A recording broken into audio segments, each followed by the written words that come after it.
تشہد میں پڑھی جانے والی تیسری دعا۔ ابو موسیٰ اشعری رضی اللہ عنہ بیان کرتے ہیں کہ رسول اللہ صلی اللہ علیہ وسلم نے فرمایا، جب تم میں سے کوئی شخص قعدہ یعنی تشہد میں ہو تو اس کے پہلے کلمات یہ ہوں: التحیات الطیبات الصلوات للہ، زبانی، مالی اور بدنی عبادات ساری کی ساری اللہ ہی کے لیے ہیں۔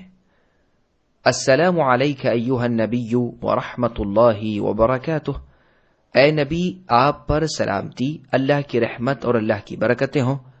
السلام علینا وعلی عباد اللہ الصالحین، ہم پر اور اللہ کے نیک بندوں پر سلامتی ہو۔ اشہد ان لا الہ الا اللہ، میں گواہی دیتا ہوں کہ اللہ کے سوا کوئی معبود برحق نہیں۔ واشہد ان محمدا عبدہ ورسولہ، اور میں گواہی دیتا ہوں کہ محمد اللہ کے بندے اور اللہ کے رسول ہیں۔